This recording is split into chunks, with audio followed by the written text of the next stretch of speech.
Good evening, everyone, and welcome to the Ford Presidential Library. My name is Elaine Didier, and it's my privilege to serve as director of the library here in Ann Arbor and the museum in Grand Rapids. We're very happy to have you with us for our second program of the fall. Tonight's program is brought to you by the National Archives and Records Administration, our parent organization, with additional and essential support from the Ford Presidential Foundation. We are very grateful for members of Friends of Ford and donors to the foundation for their ongoing support for our educational programs, research travel grants for scholars, and programs like this one. Tonight we have the distinct honor of hosting John Miller, an accomplished journalist, author, and academic, who will discuss college football in its infancy based on his recent book, The Big Scrum: How Teddy Roosevelt Saved Football. We'll have a test at the end of the program to find out if any of you knew that Teddy Roosevelt had single-handedly saved football. Mr. Miller spoke at the Ford Museum in the winter of 2011, and his program was so well received that we wanted to have him speak here in Ann Arbor. And how appropriate that this event is just after another University of Michigan football victory, during which it just happens that President Ford's number 48 jersey was unretired. He is now truly a Michigan legend. And for those of you who sat through the rain and the cold, my commiseration. A native of Michigan and then Florida, John Miller began his journalism career while still in high school. He'd broken his finger during competitive tryouts for basketball and couldn't continue on the team, so he joined the staff of the school newspaper instead and loved every aspect of the work.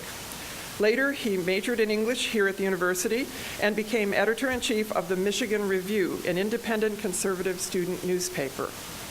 After graduation, his first job was at the New Republic in Washington, and in 1998, he joined the staff of National Review, where he was named the National Political Reporter. Mr. Miller is the author of 5 books on very diverse topics.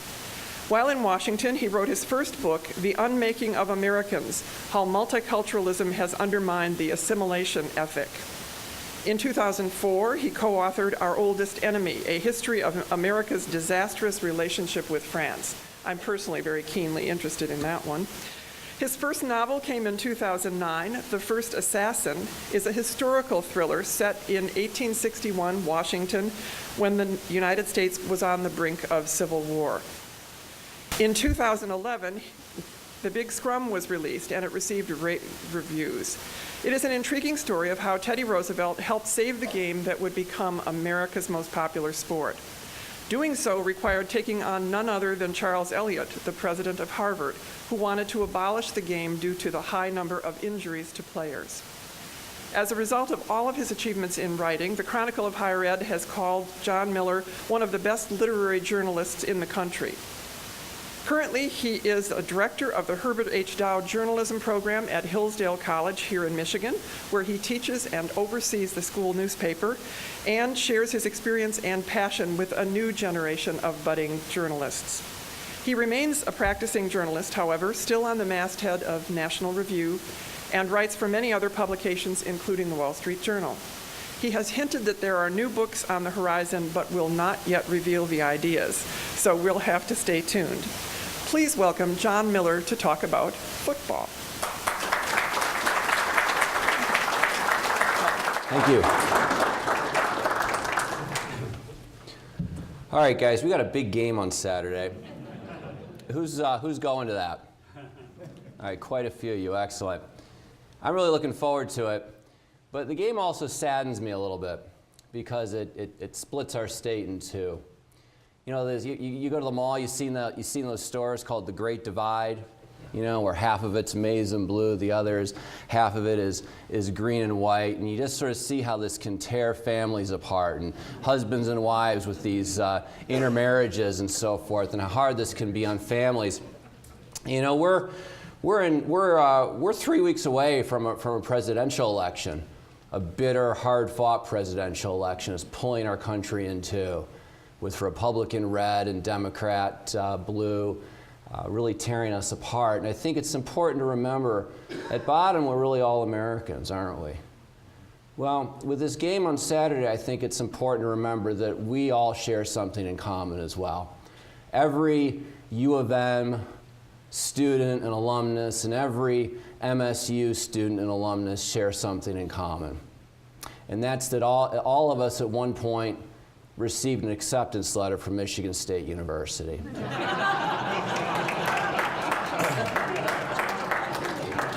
Now, I'm not trying, you know, I don't want to just tell a bunch of cheap jokes about Michigan State up here. If I wanted to tell a bunch of cheap jokes about Michigan State, I would point out that their mascot wears a dress. But I'm not going to do that tonight. In fact, a lot of great things have come out of East Lansing. A lot of great things. For instance, I-69. Folks, I can do this all night. Now, I'll segue into football with one more joke, if you'll indulge me. A guy walks into a bar, says, "Bartender, did you hear the joke about Michigan State?" What he didn't notice is that the offensive line of Michigan State was the table right next to him. And these four guys, these four huge Goliaths of men, stand up and circle him at the bar, and they say, "You gonna tell a joke about Michigan State University?" And the guy looks at him, you know, they're towering above him. He looks around and says, "No, I'm not gonna tell a joke about Michigan State University. I'd have to explain it 4 times." All right. Let's talk about football and Theodore Roosevelt. I want to start with a statistic. It's the statistic that got me to write this book, in fact. In 1905, 18 people died playing football. In 1905, 18 people died playing football. Now, we're hearing a lot in the news today about concussions, about the long-term health effects of head injuries. This is a big controversy in football. The only thing bigger was the replacement refs, I guess, right? Now that's settled. So we're back to this being the biggest off-the-field controversy in football, and it has been for a couple years now, and it will be for a few more years. But it's got nothing on the debate they were having a little more than a century ago. So let's go back in time and look at that era. On November 18th, 1876, Theodore Roosevelt attended his first football game. He had just turned 18 years old. He was a freshman at Harvard, got on the train with about 70 friends, and they went down to New Haven, where they watched the second ever football game played between Harvard and Yale. Now, Alabama has Auburn, Army has Navy, Michigan has Ohio, as I gather we're now supposed to call it. Well, Harvard and Yale have each other. And on that day in 1876, they played for only the second time. The weather was lousy, the skies were overcast, the wind was blowing in so hard in gusts that ships couldn't leave the harbor. It was a nasty day. And as Roosevelt shivered watching this game, it was quite different from the sport we know today. There were no quarterbacks, there were no wide receivers, there were no first downs, there were no forward passes. Football was in its infancy. And before play began, the captains from the two teams met at the middle of the field. And they were like school kids, deciding where out of bounds would be, how would you count blitzes, so on and so forth. When it came to football, Harvard was the teacher and Yale was the student. Just a few days before that game in 1876, Harvard mailed Yale the ball that they would be using for the game. Yale had been practicing with a spherical ball, like a soccer ball. That's what they'd been preparing with. And then this new ball shows up, and it's like a watermelon. And the players at Yale didn't know what to do with it. How do you kick this thing? Do you kick it on the end? Do you kick it on the side? What do you do? They didn't know. Yale, they had to debate these fundamentals, figure out how you punt this thing, just figure out the basics of this game. Now, before the play started, Harvard's captains accepted a couple of proposals that the Yale players put forward. One would have a lasting legacy on the game. The other would not, but it would matter that afternoon. The first proposal that Yale put forward is that they would play 11 men to a side. Up until that point, it had been the custom to play 15 men to a side in football. Well, that day they played 11 men to the side. It was the first time that had been done. That, of course, remained the case. The second suggestion would not shape the future of the sport, but it would matter that afternoon. They decided that touchdowns would not count for points, but the point after attempt would. So touchdowns wouldn't count, but they would earn you the right to kick up for a point, and also a kick from the field, like a field goal, essentially. That would be worth a point as well. That's how you would score that afternoon. The uprights, they planted a couple of poles and tied a rope between them, and that was the goalpost. So in the first half, Harvard scores a touchdown, but it missed the kick. So at halftime, the score was 0-0. After the break, Yale pushed into Harvard territory, and a lanky freshman named Walter Camp, name you may have heard before. Walter Camp got the ball, and he turned around and made this bad lateral pass to a player behind him. The ball hit the ground. It took one of those funny hops that footballs do, kind of out of control. And the guy behind him, a fellow named Oliver Thompson, thought he saw an opportunity. And he put his foot to the ball and booted it. And from this wide angle, from 35 yards out, the football improbably sailed through the uprights. So it's 1 point Yale. And that's how the game ended. 1-0 Yale. Harvard's loss frustrated Roosevelt. In a letter to his mother the next day, he didn't say whether he enjoyed himself as he huddled in the cold with his friends and watched a football game for the first time. The future president had no inkling of football's eventual popularity, nor could he have anticipated the crucial role he would play in its development. But he did give voice to the frustration that so often accompanies the agony of defeat. "I am sorry to say we were beaten," he wrote, "principally because our opponents played very foul."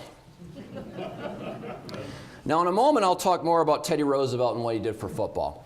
But I want to say a few words about why football matters, both to me personally and to Americans generally. I met my wife on the way to a football game here in Ann Arbor, walking from Markley to the stadium. That's at least my first clear memory of her. She doesn't remember me. And we didn't start dating until basketball season. But right after graduation, we got engaged in the Diag. And years before we were joined in matrimony, we shared this love for the maize and blue. Now, my romance with college football goes back even further. I grew up in one of these homes where I could sing Hail to the Victors when I was 3 years old. And in my family, the Carter era is not a reference to a troubled presidency in the 1970s, but a time when Anthony Carter wore a winged helmet and caught touchdown passes under the coaching of Bo Schembechler of sainted memory. When I first started attending Michigan football games as a student, I came to realize these are more than just athletic competitions. These are cultural rituals. Cultural rituals of deep significance. They not only unite a diverse campus of engineering students and English majors, but they also create a community of fans across a region and beyond. Michigan fans can be black or white, they can be young or old, they can be lunch bucket union guys or auto company executives, they can be alumni or grammar school dropouts. Conversations about the team are social icebreakers, a way to form bonds between fathers and sons, colleagues at work, strangers at parties. And my marriage is certainly not the only one that owes a debt to the game. Now, love for a college football team, whether it's the Texas Longhorns or the Hillsdale Chargers, is almost tribal. In some cases, such as my own, the affiliation is practically inherited. In other cases, it's chosen. But whatever the origin, it forms lifelong passions. I still get chills thinking about the sound of the marching band when it plays our fight song that takes the field. The sensation is a close cousin to patriotism. And on brisk autumn afternoons, my three main allegiances are to God, family, and football, Michigan football. And let's face it, objectively speaking, football is an awesome sport. No other game has such a combination of brute force and pure grace. 99-yard touchdown sprints and goal line stands. The careful choreography of a well-executed play involving 11 men, crashing bodies at the line of scrimmage, the infantry combat of a rushing assault, the air war of a passing attack. Football has it all. There's a strong intellectual dimension as well. Baseball has its reputation as the cerebral sport, the sport of intellectuals. George Will writes columns about it, things like that. But no sport demands more meticulous planning or quick calculation than football.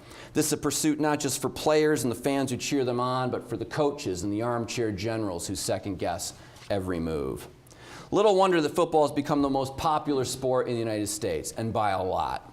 With thousands of kids who play under Friday night lights, millions who gather on Saturday afternoons or watch games on Sundays or Monday nights. Americans are probably more likely to know their favorite team's quarterback than the name of their congressman. And chances, and you could say they have their priorities straight. So football occupies a central place in our lives. Yet there was a moment when football almost was taken away from us. A time when its very existence was in mortal peril, as a collection of progressive era politicians, prohibitionists really, tried to ban the game. They objected to its violence, and their favorite solution was to smother this sport in its cradle. Had the enemies of football gotten their way, they might have erased one of America's great cultural pastimes. It took the remarkable efforts of Theodore Roosevelt, one of America's most extraordinary men, to thwart them. Now, we've heard about these modern controversies over football and the violence in it. Congress has held hearings on football concussions. Last year, Time magazine put a deflated football on its cover and asked in its article whether the sport was, quote, too dangerous for its own good. Then there's that statistic I shared a moment ago. In 1905, a year of momentous importance for the sport, in 1905, 18 people died playing football. The sad thing about this stat is that it was not unusual. In fact, it was typical. It was just another year for football. In those days, a dozen or more people would die playing the sport routinely. Many more suffered bad injuries. A lot of the casualties were kids in sandlot games, but the injuries and fatalities ranged all the way up to big-time college football. There was no professional football then. Players at the University of Georgia, the University of Virginia, Union College, the military academies at West Point and Annapolis, they all died playing. Football is not a contact sport, it's a collision sport that has always prized size, strength, and power, and this was especially true in its early years. Quirks in the rules compressed the game's action to a small part of the field rather than spread it across a large area. Big men crashed and pushed and shoved into each other all day long around masses of bodies as they grappled for the ball without benefit of protective gear. The era of the leatherheads lay in the future. They wore no shoulder pads, no helmets, no face masks, almost nothing. During the frequent pile-ups, hidden from view of the referees, players would throw elbows, punch each other in the face. The worst of them would try and gouge eyeballs in these big piles. Bruises, sprains, other minor injuries were taken for granted. More serious impairments, such as cracked bones and knocked heads, were causes of greater concern, but also generally accepted as the unfortunate byproducts of a demanding and entertaining sport. The deaths, however, were the worst. They were not freak accidents as much as the inevitable toll of an activity that encouraged strong men to crash into each other again and again across an afternoon. An ordinary tackle could become a life-threatening calamity when the knee of a tackler hits the head of a ball carrier, guy who's not wearing a helmet. This horrified a group of activists who crusaded against football. They wanted not merely to remove violence from the sport, but to ban it altogether. At the dawn of the progressive era, the prohibition of football became a social and political movement whose most outspoken proponents included Harvard University President Charles W. Eliot, the frontier scholar at the University of Wisconsin, Frederick Jackson Turner, muckraking journalists, and even the aging Confederate General John Mosby, united in this social and political movement to ban football. The New York Evening Post attacked the sport. So did The Nation, an influential magazine of news and opinion both then and now. It worried that colleges were becoming, quote, huge training grounds for young gladiators, around whom as many spectators roar as roared in the Roman amphitheater, unquote. The New York Times bemoaned football's trend toward mayhem and homicide. About 2 weeks after printing these words, the Times ran a new editorial. The headline was, "Two Curable Evils." The first evil it addressed was lynching of blacks. The second evil was football. The main figure in this movement to bad football was Charles W. Eliot. He was the president of Harvard University, probably the single most important person in the history of American higher education. He was president of Harvard longer than anyone before or since, incredibly influential. He reigned for about 4 decades, and he rearranged the way Harvard educated young men. When we think of Harvard as the quintessential American research university, it's because Eliot made it that way. He's the guy who invented elective courses, who created professional schools, who eliminated compulsory worship. When Harvard did it, everybody else did it. Charles Eliot left his stamp on everything that happens in higher education. He also hated team sports. What bothered him most was competition and how it motivated players to conduct themselves in ways he considered unbecoming of gentlemen. If baseball and football were honorable pastimes, he reasoned, then why did they need umpires and referees? A game that needs to be watched is not fit for a genuine sportsman, he once said. Eliot thought a pitcher who threw a curveball engaged in an act of treachery. Football distressed him even more. Eliot believed it was improper for a running back to attack the weakest part of the opposing team's line. He thought the honorable, manly thing to do was to attack the strongest part of the other team's line. He liked almost nothing about football, and most of all, he despised its violence. And time and again, when you look at his writings, time and again, he calls football evil. Evil, evil, evil. So a word we don't hear in politics a lot these days, right? But Eliot, it's always evil, evil, evil. One of his main adversaries was Walter Camp, the guy who played in that 1876 game that Theodore Roosevelt watched. Camp was a pretty good player. He was even better as a coach and a rules maker. That's where he left his mark. He's the closest thing football has to a founding father, Walter Camp is. He invented the position of quarterback, the way the game was scored, the concepts of possession and downs and the line of scrimmage and formations. On virtually every aspect of football as it evolved in the 1880s and 1890s, Walter Camp left his mark. He was also a great salesman of the sport who wrote books and newspaper articles to promote the game and make it popular. As a journalist, he collaborated to invent the idea of the All-American. He had a weekly newspaper column. He shared it with a journalist, and they're running up against deadline pressure. And he was in the position a lot of columnists find themselves in. You know, oh my goodness, my deadline is in 6 hours. I don't know what I'm going to write on. So he and this guy came up, well, let's make an All-American team. And so they did, and ever since there have been All-American teams. In doing this, he helped make football not only a great game to watch and play, but also a great subject to discuss and debate when the games aren't being played. In the rivalry between Eliot and Camp, we see one of the ongoing conflicts in American politics on display. A fight between the progressives and their dreams of a world without risk and resistance to this agenda. Eliot and the progressives identified a genuine problem with football, but their preferred solution was radical. They wanted to regulate football out of existence because they believed that its participants were not capable of making their own judgments about the costs and benefits of the game. Instead, they would relieve players of the burden of choosing to play or not to play. They would take away the freedom to play and ban the sport for the sake of its players. Into this struggle stepped Theodore Roosevelt, one of the most remarkable men ever to walk across the stage of American politics. As a boy, he grew up with a terrible handicap, chronic asthma. Relatives wondered if he would survive childhood. He was born in 1858. This was at a time, of course, when surviving childhood was not taken for granted. A lot of kids didn't make it. Relatives wondered if he would. His parents tried everything they could think of to cure his asthma. They even resorted to quack cures, such as having the poor kid smoke cigars because they thought it'd clear up his lungs. Now, eventually, his parents concluded that Teddy simply would have to overcome. And there's a story in Roosevelt family lore in which the father, who was Theodore Roosevelt Sr., summons the boy to his study. They were a very wealthy family in Manhattan. And Father Roosevelt summons the boy into his study and says, "Theodore, you have the mind, but you have not the body. And without the help of the body, the mind cannot go as far as it should. You must make your body." And the story goes that Teddy, upon hearing this, flashes his toothy grin and, you know, and throws back his head and says, "Then I'll make my body." And he was 11 years old when he said this. Well, Teddy began to exercise in a gym. Gymnasiums were just becoming popular at this time.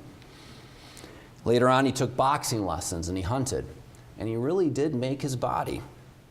The asthma would stay with him for years, but eventually it would slip away, as it does with many people. You can outgrow it, and he seems to have outgrown it.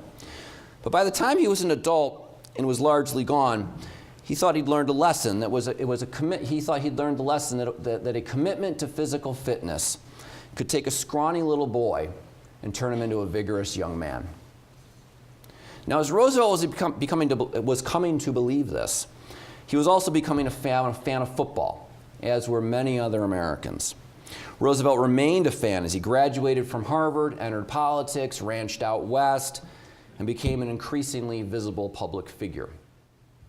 In 1895, shortly before he became president of the New York City Police Commission, he wrote a letter to Walter Camp. It's a great letter, and I want to read about 300 words from it. "I am very glad to have a chance of expressing to you the obligation which I feel all Americans are under to you for your championship of athletics." Roosevelt had a very high-pitched, kind of tinny voice.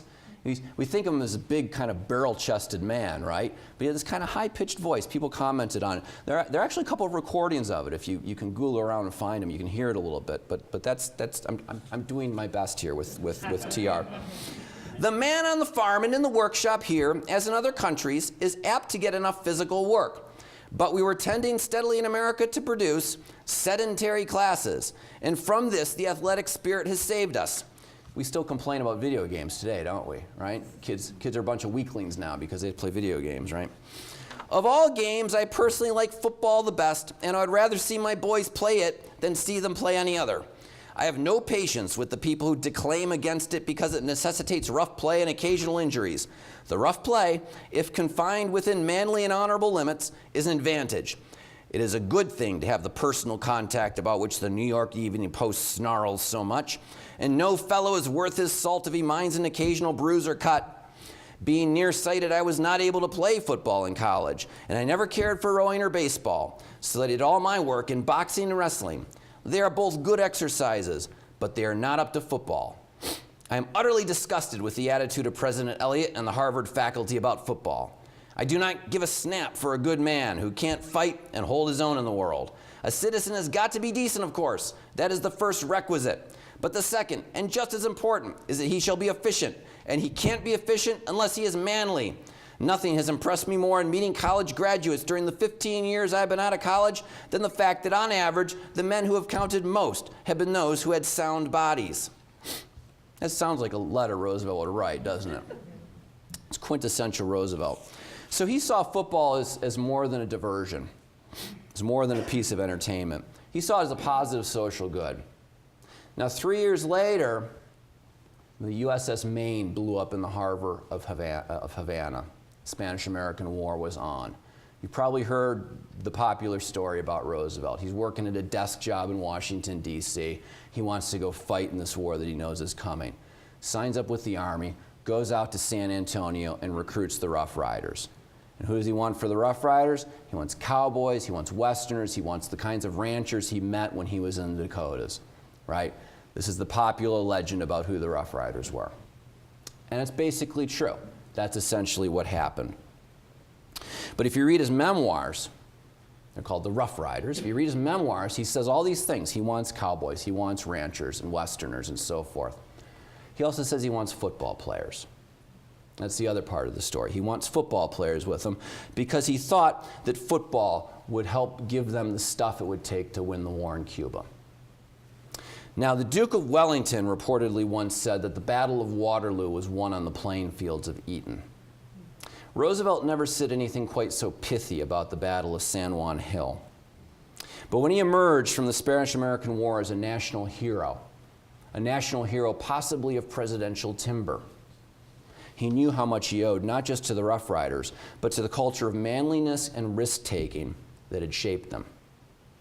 Now, like Roosevelt, our society values sports, though we don't always think about why or why we should. My own kids have played football, baseball, hockey, basketball, lacrosse, soccer, you name it. As a family, we're fairly sports-oriented. And it's forced me to think about a question that a lot of parents probably ask at one time or another, which is, why do we drive them everywhere to these practices and games every night of the week and on weekends? Why are we doing this? Why does this make sense? When you talk with other parents about this, say, what is the value of sports? Why are we doing this for the kids? The first thing you often hear is, well, it's good for health and fitness. Right? It's the first thing you hear. And then if you scratch a little bit deeper, you start talking about the intangible benefits of building character and learning about teamwork and these sorts of things. Now, it turns out that there really is something to all of this. Empirical research shows that kids who play sports in high school stay in school longer. They also vote more often as adults. They also make more money as adults. People who play high school sports make about 15% more income as adults. Explaining why this is true is trickier, but it probably has something to do with developing a competitive instinct and a desire for achievement. At least that's my guess. Roosevelt was probably correct in believing that sports influence the character of a nation. Americans are much more likely than Europeans to play sports. We're also more likely to attribute economic success to hard work as opposed to luck compared to Europeans. And it may be that sports are a manifestation or possibly even a source of American exceptionalism. Now, in 1899, shortly before he joined the presidential ticket with McKinley, in 1899, Roosevelt delivered what may be the most famous speech he ever gave. It's called The Strenuous Life. If you haven't heard it, you've probably heard of it. Soon after, he rewrote it for kids. He wrote a kids' version. It appeared in a children's magazine. And he described how a boy can, quote, grow into the kind of American man of whom America can be really proud. For Roosevelt, this meant playing sports. The great growth in the love of athletic sports, he wrote, has had an excellent effect in increased manliness. He singled out the rough sports for their development of pluck, endurance, and physical fitness. And he concluded with a direct reference to what many regarded as the roughest sport of all. In short, in life, as in a football game, the principle to follow is hit the line hard, don't foul and don't shirk, but hit the line hard. That was his message to children. Soon enough, Roosevelt became one of the hardest-hitting chief executives this country's ever known. His overall political legacy is mixed, but he was unfailingly colorful. As Roosevelt presided in Washington, football remained controversial, and Harvard's Eliot continued his crusade for prohibition. In 1905, Roosevelt was persuaded to act. He invited Walter Camp of Yale to the White House, along with the coaches of Harvard and Princeton. These were the three biggest college football programs of the time. Lots changed since then, but they were the biggest of the time. Football is on trial, said Roosevelt. Because I believe in the game, I want to do all I can to save it. He encouraged the coaches to eliminate brutality, and they promised they would. Whether they really meant it is another matter. In 1905, Walter Camp didn't see anything wrong with the way football was played. He thought after spending most of his life creating it and refining it and improving it, he thought he'd gotten things just about right, and football didn't need to change. Harvard's coach, however, was a young man named Bill Reed. He took Roosevelt more seriously. As a Harvard man, Reed understood the threat to football differently. He knew that Eliot still wanted to eliminate the game, and within weeks of meeting with Roosevelt, Reed came to fear that Eliot was, in fact, on the verge of success in having Harvard drop the sport. This almost certainly would have encouraged other schools to do the same, endangering the future of football in America. Remember, what Harvard does, other schools follow, right? They all want to imitate Harvard, even back then. So if Harvard drops football, a bunch of other schools will too. This was Reed's concern.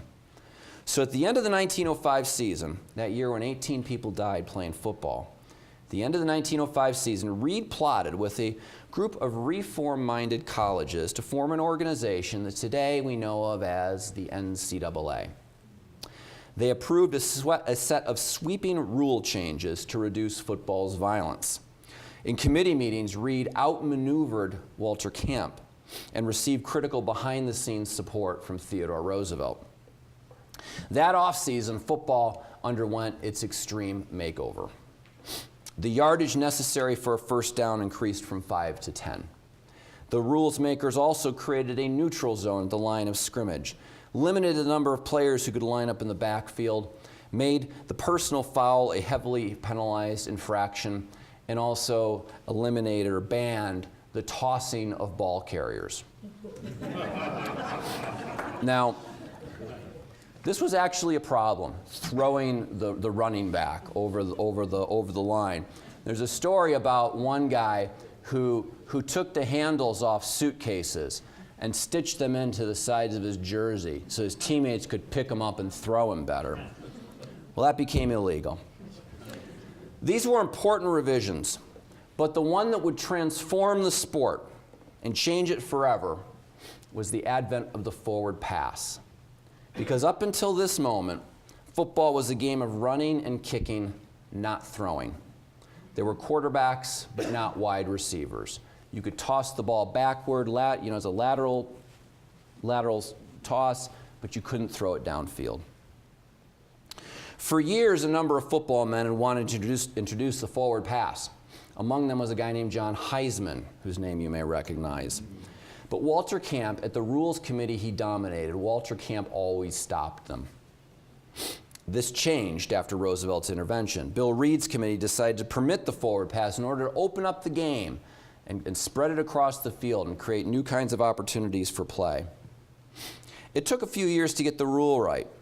Coaches and teams didn't always know how to take advantage of the latest revisions in the rules.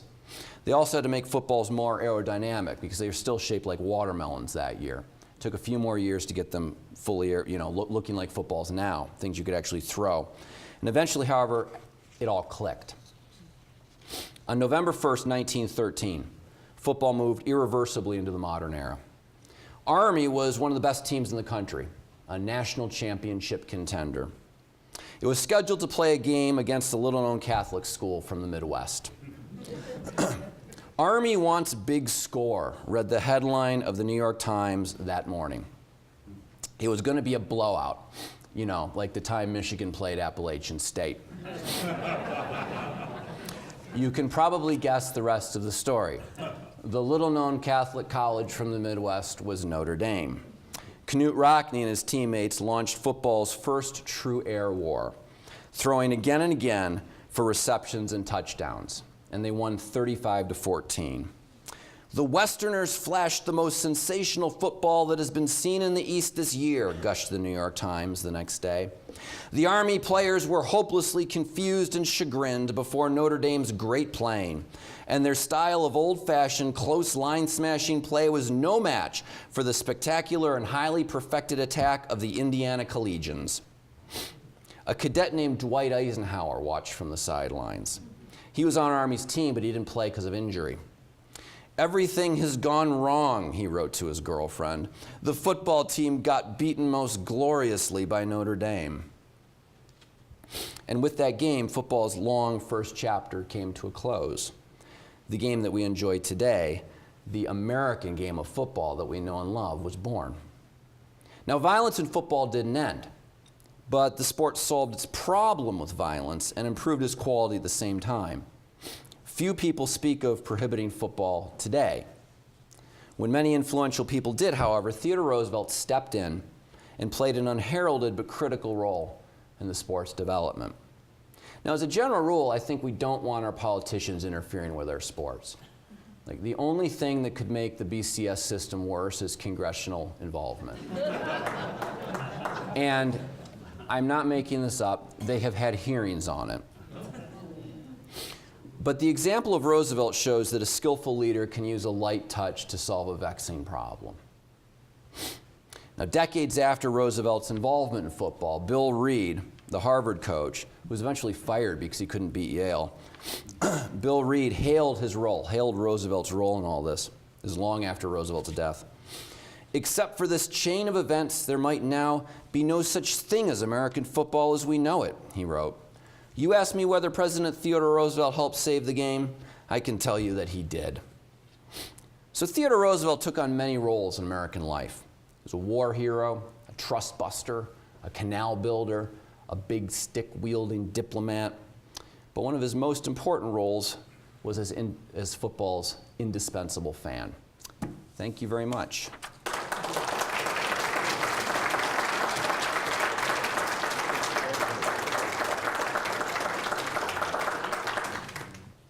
This isn't directly to the book, but I wondered if you could elaborate a little bit more on what you said about that social aspect of the first move to Michigan Stadium, where you're walking with the other kids in other departments.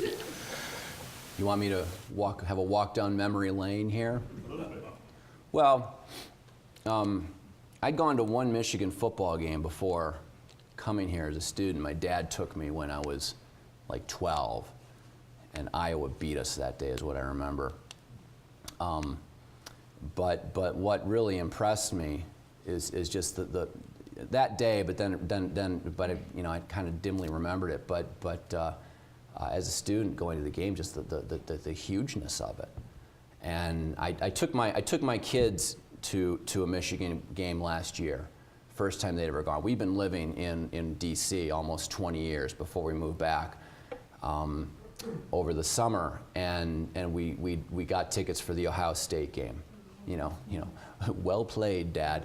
That was a good one. But I remember they'd been going to some games at Hillsdale, and Hillsdale College is a Division II school, and the football team's pretty good. They mostly win. You know, it's a good team, but it's a Division II school, and it's like a high school game.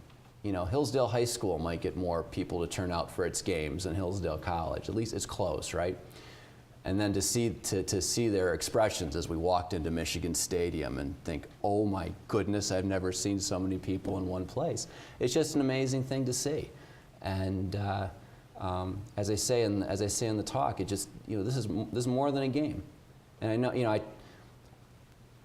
I can't tell you what percentage of my conversations with my father involve Michigan football. Like half of what we talk about is Michigan football, right? The other half is Jose Valverde, based on seeing him yesterday.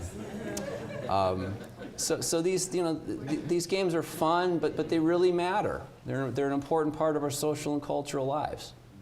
It's more than entertainment.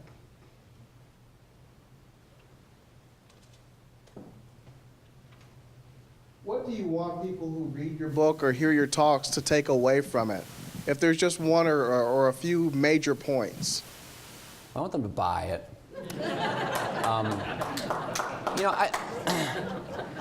I'll tell you, it's a really fun story, and it was virtually untold. I mean, I stumbled on it, right? When you're a writer, you're always looking for untold stories. And this one I happened upon. Remember that statistic I told you? In 1905, 18 people died playing football. I was looking through a book, a history of the NCAA, just kind of flipping through it, skimming it. And I saw that statistic, and I thought, I'd never heard that before. Well, there was a footnote. I went and I looked up the footnote. And this was at a time my office was right across the street from the Library of Congress. And a week later, I found myself going through old microfilms of old newspapers and so on and investigating this story. And they say that I have a friend who writes books, and he says authors write the books they want to read but cannot find. And I wanted to read a book on this period. I wanted to read a book about football's early history, the violence, what happened, but the book didn't exist. And so I wound up writing the thing myself. And it's a really interesting story about a moment in time in American history and the development of American culture and the rise of sports in our country. There was a time when there weren't everybody wasn't playing team sports, and there was a moment when it all happened and came together, and there was Theodore Roosevelt at the center of it, helping change the game. So I hope they think it's a good story. It was a great story. I think everybody enjoyed it here. A few years ago, ESPN talked about some of the greatest rivalries in sport, and they talked about Michigan versus Ohio State probably being the best, even better than Ali Frazier in boxing or the Yankees and the Red Sox. One of the things I'd like to get your opinion on is, what would Teddy Roosevelt say about the professionalism of sports? You know, moving from Saturday games of colleges to Sunday games of professional football. Yeah, that's a great question. And first of all, it's impossible to know. Second of all, I think he would love the sport today. I think he would love the competition, the athleticism, and the vigor of it. I think he would enjoy those aspects. I think he would be deeply turned off by the money, and particularly at the college level. I mean, Theodore Roosevelt was, he came from a wealthy background. He was a little bit embarrassed by his own wealth, uncomfortable with it in a certain way, and was incorruptible. I mean, say what you will about Roosevelt and his politics and so forth. I mean, the man you cannot imagine the man taking a bribe or anything like that. I mean, he's just utterly incorruptible and patriotic and so forth. I think he'd be turned off by the money of it, and he would possibly view, he might see it as a scandal, but that's just pure speculation on my part. I think he'd fundamentally be a fan. He'd either be a Giants or a Jets fan. I'm not sure which.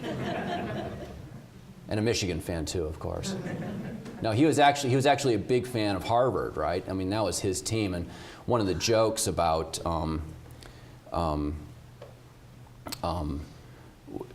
he would get very upset when Yale won. Yale won like all the time back then. And this one of the jokes about Elliott was the reason why he wanted to ban football is because he could never beat Yale. Roosevelt took these games personally.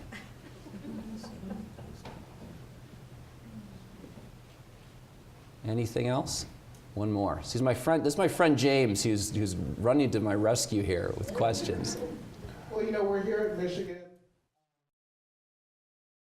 Great winner at that time, coaching. What role, if any, did he play in this period? Less of one than I had wanted him to. In terms of the story I tell, Fielding Yost was a great figure in football, an influential figure, mattered a lot here at Michigan, of course.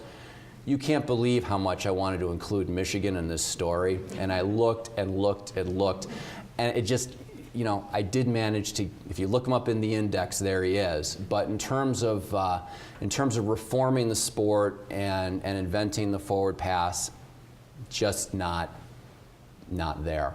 Now the interesting thing about Michigan in this period and some of the Midwestern schools, you know, are the Western schools, as they were called, right? Champions of the West, right? That's what we were back then.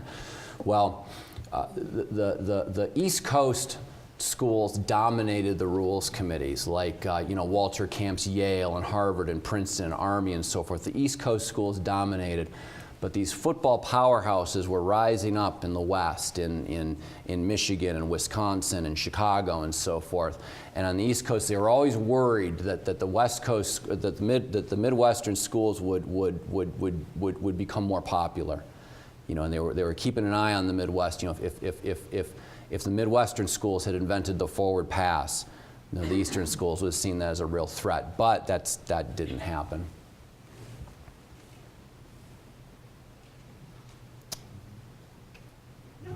Yeah, now there's a rush. I'm not that great a football fan, but I am a Michigan fan.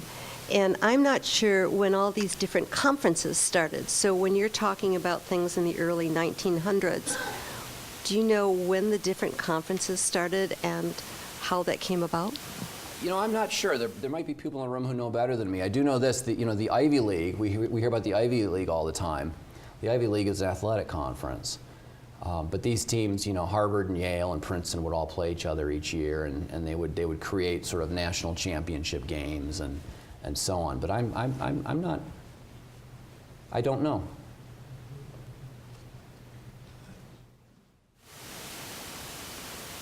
Okay, so Roosevelt saves football, and a brutal game like football continues, and these people are our gladiators, and a young man takes a scholarship, and he receives the big man on campus, Later, he might take the big stack of money for being a pro, but then decades later finds that his knees are bad, they're dying young, has brain problems, and sues. So we tried to do everything medically possible for them at the time, but now, do we still owe them something or no? Good question. And litigation, the threat of litigation, actually the reality of litigation is what's driving a lot of this controversy and why the NFL is responding to it so much today. I'll make 2 points. First is I think we need to recognize football is not a risk-free activity. Everybody who plays needs to know that, and you can think of ways to make it safer. They just moved the. They're now kicking the ball off from a different spot because there are more touchbacks and there are less kick returns, and the kick return is a very dangerous play. Because you have guys running at full speed, getting 60 yards of steam under them, running full speed into each other. Those are dangerous plays. Football is trying to make some modifications, but I think we need, number one, to recognize that football is not a risk-free activity, and it never will be. There are hazards to it, and some of them we can see as people are playing. Some may not show up for many years, but it is not a risk-free activity, and never will be as long as it's anything like the sport we love. Number two, I've always refrained from making suggestions about what football should do, and I refrained from it because I never really played it myself. I was a basketball player in high school. I had a brief, glorious career as a basketball player in high school, but I never played football except like in the backyard, throwing the ball around, that kind of thing. I was never on a high school team or anything like that. And one of the lessons I took away from Roosevelt's involvement is that football solved its problem itself. What Roosevelt did is he summoned these coaches to the White House and he said, "You guys are football men, you solve football's problem." He didn't tell them what to do. He said, "You guys go solve this problem. You know better than me, you know better than people who don't play the sport. Go, this problem exists, go solve it." And they did. And my hope is today football would do the same thing. Won't make the game risk-free, but might be able to address some of the concerns that we're starting to have now about safety. What could it do? I don't know. You hear things about helmet technology. There's a, and I don't know anything about helmet technology, but maybe they could make a better helmet. There's a former Michigan football player named John Wood who talks about a very specific kind of training that helps build neck strength, and he claims that if players started exercising and training a little bit differently, they could become more resistant to some of these injuries. That sounds plausible to me. I really have no clue, but it sounds plausible to me. And the most interesting example I heard is, and this would be a radical change to the sport in some ways, not as big as the invention of the forward pass, but what if instead of having kickoffs you always punted? Right? If the kickoff is the most dangerous play in football because you get these guys sprinting and crashing into each other, what if you punted? It might reduce some of the violence of this play and still retain an important kicking element to the game. You'd still have special teams, but so instead of place kick, guys who kick off at the start of the game and at the start of the half and after scoring and so forth, what if they punted? It might be a safer play. But there you go, food for thought.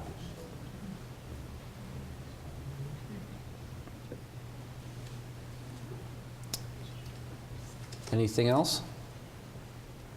All righty. Folks, thanks very much. Go Blue.